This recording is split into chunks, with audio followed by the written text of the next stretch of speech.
bà bọnយើងជួយxem nèមួយមើលវីដេអូនេះហើយសែនខ្លោចចិត្តចំពោះលោកពូខឹងកូនតូចចិត្តជាមួយនឹងរឿងកូនដែលខ្ចីម៉ូតូគេយកម៉ូតូគេយកទៅបាត់ដូចលក្ខណៈថាគាត់លួចអញ្ចឹងណាកូនគាត់លួចម៉ូតូគេអញ្ចឹងណាគាត់ក៏តូចចិត្តហើយតែងសាំង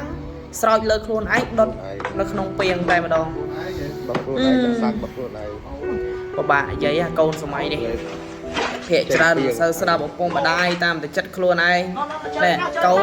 កូនពេលឃើញវីដេអូបែបហ្នឹងហើយគិតមិនហើយឈឺចាប់ឯងឈឺចិត្តទេដៃកើតមកហើយមានជើងពីរដៃពីរដែរឯងលួចរបស់គេនេះហើយអត់ខំធ្វើការអត់ខំ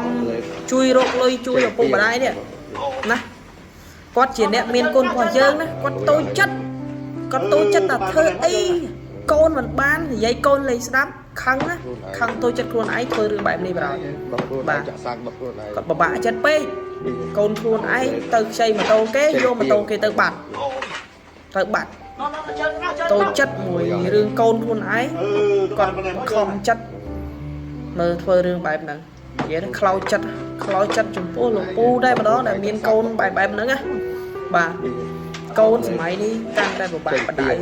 កាន់តែនិយាយលេងស្ដាប់គ្នាហើយអាណិតលោកពូដែរម្ដងច្រើនរឿងបែបហ្នឹងមានច្រើនណាបងប្អូនយើងកូនខ្លះគឺបែបហ្នឹងគឺចរិតចេញមកគឺពីលដែរម្ដងអត់អាណិតចិត្តឪពុកម្ដាយដែលខំបង្កើតដែលខំមើលថៃយើងតាំងពីតូចមកទេបងប្អូនយើងបានចូលមើលវីដេអូនេះហើយកុំភ្លេចជួយ share ឲ្យយោធាខ្មែរយើងម្នាក់មួយផងនិយាយតែគាត់លេងកំ pl ៃមែនតើបងប្អូនយើងតោះឥឡូវយើងចូលទៅមើលទាំងអស់គ្នា